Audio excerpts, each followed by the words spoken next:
करते रहे, धीरे धीरे अगर वो खंडित भी हो गया, टुकड़े टुकड़े भी हो गए, तो भी वो शिवलिंग विसर्जन के लायक नहीं रहता, वो पूजन के लायक ही रहता। शिवलिंग को कभी खंडित नहीं माना गया है। शंकर भगवान के शिवलिंग को कभी खंडितता का भाव नहीं कहा गया। शंकर का शिवलिंग अगर 4 टुकड़े भी हो जाएगा तो वो 4 शिवलिंग के रूप में पूजा जाएगा। उसका एक एक कण भी अलग हो जाएगा तो भी वो शिवलिंग के रूप में पूजा जाएगा। शंकर कभी खंडित नहीं होता।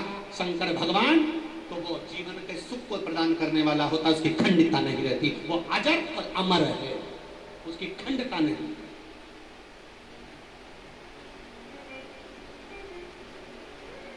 झारखंड में,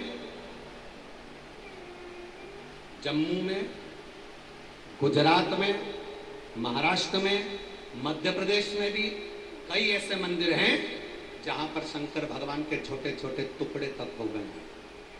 बिजली महादेव निकल कर जाओ मनाली में, जिस शिवलिंग पर बिजली गिरती है और शिवलिंग पूरा टूट जाता है, एक विकलांग व्यक्ति मक्खन लेकर ऊपर चढ़कर धीरे धीरे लड़खड़ाता जाता है, मक्खन से शिवलिंग जोड़ देता है और वो जुड़ा।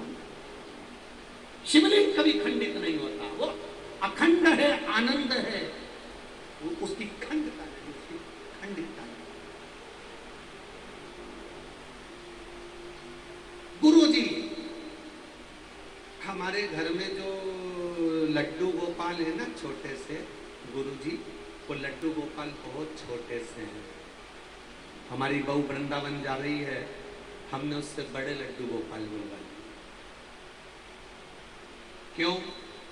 इनका श्रृंगार नहीं हो पाता और छोटे से लड्डू गोपाल हैं तो उनकी आंख नहीं लग पाती, उनका हम श्रृंगार नहीं कर पाते। शिव पुराण कहती है, तुम्हारे दादी के हाथ के, परदादी के हाथ के, तुम्हारे बुजुर्गों के हाथ की रकम घर आज तक संभाल के रखे हो तो फिर विश्वास भी तो रखो, भले उसकी आंख नहीं लगे और वो तुमको आज भी निहारता है, जो छोटा सा लड्डू गोपाल तुम्हारे घर।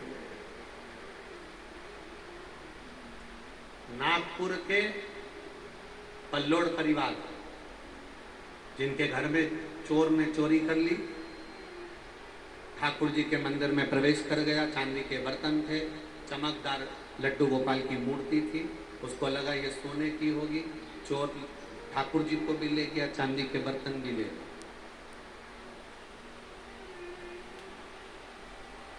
पल्लोड़ परिवार सो रहा है नागपुर, जिनकी कपड़े की दुकान, सो रहा है, चोरी हो गई, भगवान भी चले गए। बाहर निकले, चोर ने मूर्ति को पत्थर से दोच कर देखा होगा कि सोने की कैसी है, तो मुख उनका दूच कर, मूर्ति का मुख दूच कर, उसने मूर्ति वहीं पटक दी, चांदी की रकम सामान लेकर, बर्तन लेकर चला गया। इनको आवाज आई, बाहर निकले तो भगवान पड़े थे, भगवान को लिया। खबर आई, गुरुजी भगवान की मूर्ति पूरी अच्छी है पर जो नाक थी वो दुचा गई तो पूरी चपटी हो गई और पूरा चेहरा चपटा। अब यहाँ किसी से पूछे तो कोई कहता है कि मूर्ति बदल दो, कोई कहता है कुछ कहता है, कोई कुछ कहता है, कोई कुछ कहता है। हमने कहा, सबने आपको क्या कहा कि मूर्ति बदल, तो फिर हमने कहा फिर हमको काहे को फोन लगाया? नहीं, आपसे पूछना चाहते। हमने कहा हमको लगाया है तो हम तो इतना ही कहेंगे कि मूर्ति मत बदलो, क्योंकि बेटे का अगर एक्सीडेंट हो जाता है तो बेटा नहीं बदला जाता है। बेटे का हाथ टूट गया तो बेटा नहीं बदल देंगे, पांव टूट गया तो पांव नहीं बदल देंगे, अर्थात बेटे को नहीं बदला जाएगा। अगर पांव टूटा है तो पांव की हड्डी बदल दी जाए, हाथ टूटा है तो हाथ की हड्डी बदल दी जाए।